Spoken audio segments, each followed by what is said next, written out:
Breaking news. Authorities in Serbia have denied a residency visa to a Russian anti-war activist, citing security concerns.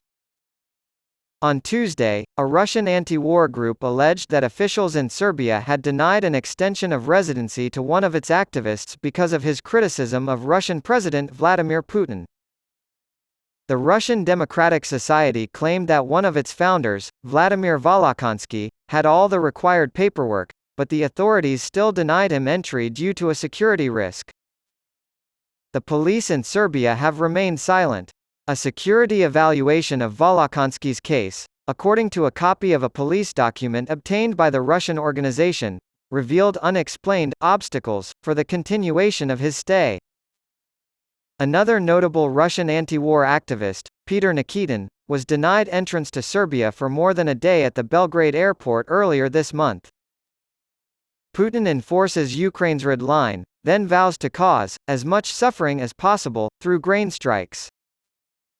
Hit this link to download the Fox News app. Despite denouncing Russia's invasion of Ukraine, the Balkan nation has kept amicable relations with Moscow and has not supported Western sanctions against Moscow. Alexander Vulin, the pro-Russian head of Serbia's intelligence agency, has been hit with penalties after the United States accused him of crimes and corruption. Vulin has disputed rumors in the Serbian media that he spied on a 2021 gathering of the Russian opposition in Belgrade. St. Petersburg opposition lawmaker Volokonsky reportedly went into hiding in Serbia as soon as Russia's invasion of Ukraine began. They warned him that going back to Russia would land him in jail. Serbia, a fellow Slavic country, does not require visas from Russian citizens, hence it is estimated that some 200,000 Russians have fled to the country since the war broke out. After being shot twice, one soldier was brought back to the front lines, where he survived by drinking melted snow. Despite being blinded by a grenade, he was compelled to again attack Ukrainian positions. A doctor took pity on him and made him an orderly, saving him from the horrors of the trenches.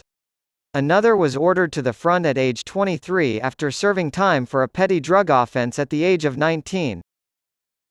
He received very no training, and 3 weeks later, on the day Russian President Vladimir Putin celebrated the defeat of the Nazis in Red Square, he was one of the estimated 60 Russians slain in an attack. Check out. A month of mysterious disappearance led to the dismissal of Xi Jinping's foreign minister. Belga TV reported that 6 people have been found guilty in connection with the assaults in Brussels. The number of people killed in riots at an Ecuadorian prison has risen to 18. These two accounts, one of miraculous survival and the other of untimely death, capture the dreadful reality of the Russian trenches. However, there is a key distinction. The deceased are inmates who have been offered early release from prison provided they enlist in the so-called Storm Z battalions organized by the Russian Ministry of Defense. Inmates describe being used as human shields or cannon fodder, and life expectancy as low.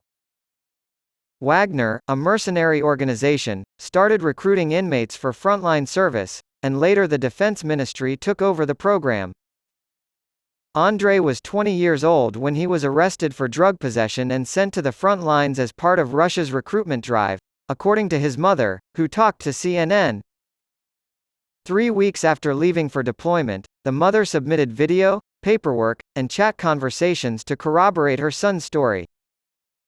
Sergei, a rare survivor of the Storm Z forces, spoke to CNN about his experiences in the Russian trenches this week. He was originally interviewed by phone in a military hospital months ago. While details of the terrible conditions on both sides of the conflict are common knowledge, much of the Russian evidence comes from captured soldiers who spoke to Ukrainian mediators. These two accounts are extremely rare in that they come from Russians themselves. For their protection, CNN has changed the identities and omitted important details from these two reports. Sergei said he is still waiting for military compensation for his various injuries while working 2 jobs to support his family. His shell shock has left him with ringing in his ears, making it difficult to fall asleep in his otherwise peaceful surroundings. He claimed that during his 8 months on the front, he was hit in the head 9 times by artillery projectiles. He was shot in the leg last winter and returned to the front lines after only 10 days of recovery.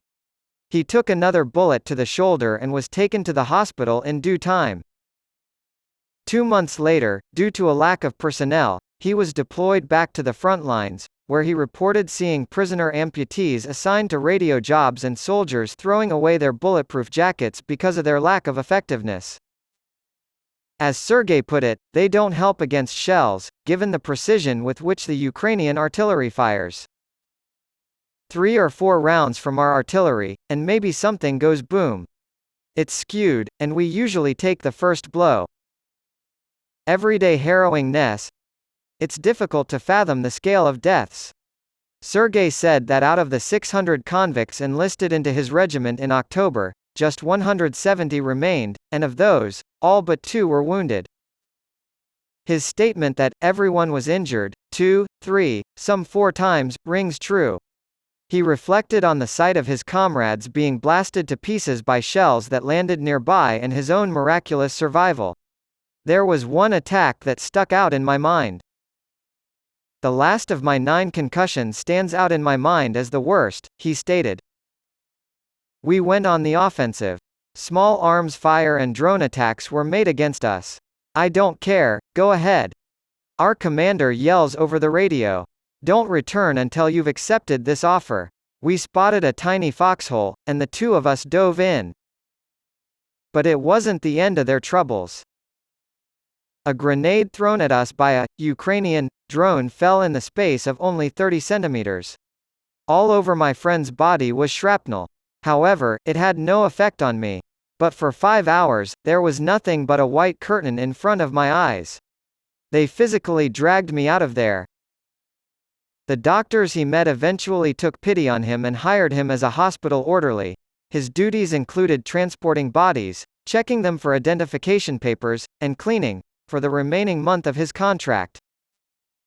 Sergei remembers the everyday atrocities he witnessed in the Russian trenches. Food consisted mainly of canned beef with quick noodles, but water was extremely scarce. The closest you can get by car is 3 or 4 kilometers away. There were instances when we went without food or water for days at a time. He explained that during the colder months, they would simply drink snow water. It wasn't fun, but we had to do it. He said that the use of lethal force was necessary to keep order. Sometimes the leader will reset the team. He wiped the slate clean, eliminating them. I witnessed it only once, a battle in the trenches between 2 men, one of whom had stolen from and murdered his own people. No idea who among the 4 persons who were with him fired the gun. However, a gunshot struck him in the back of the head as he attempted to flee. The head wound was visible to me. They led him away in a sling. Virtually free, Andrei's exposure to the horrors of the front lines was brief. According to his mother Yulia, he was not yet a man when he was deployed to the front lines at the age of 23. His voicemails reveal a childish heart trapped in a harsh world. He jokes about the weather and wears a uniform. He claimed he hadn't checked the amount he was promised and she replied, he didn't remember. I therefore concluded that he had no reason to invest. In a nutshell, it was all about being set free. He was just halfway through a lengthy sentence of 9.5 years. Yulia posted a clip online showing Andrei practicing assault techniques on a field in occupied Ukraine. Pictures of him in the back of an army truck showed his tanned, unshaven visage under a massive camouflage helmet. His time in the front was brief, so there aren't many photos from that period. On May 8, Andrei wrote his mother a note informing her that his regiment was being deployed to the front, a pivotal area of the eastern battleground. On the morning of May 9, the Kremlin plans to begin its spectacular celebration of the centennial of the Soviet Union's victory over Nazi Germany with a military parade around Red Square. This year's celebration, which Putin presided over, was far smaller than usual because so much of Moscow's arsenal has been damaged or sent to the Ukrainian front. Yulia remembered their final words together with sadness. We had an argument. It pains me to admit this, but in my mind he was already dead. He left Russia, fully informed. I firmly discouraged him day after day. And he ignored my advice. I told him to run, Forrest, run, when he warned that, we're going to storm. Then he disappeared entirely, like so many inmates who have no or limited access to cell phones while serving time on the front lines. Over the following weeks, Yulia heard from the families of the other prisoners recruited from his jail colony that as many as 60 had been killed in that one assault. This number was difficult to verify, but it was consistent with the tremendous deaths reported by observers from these units made up of convicts. There was no body or personal effects sent to Yulia. Only a letter from the Ministry of Defense stating that Andrei had passed away on the day he was transferred from prison to the front lines. Yulia wailed, "The toughest part was that I was scared, he would kill someone.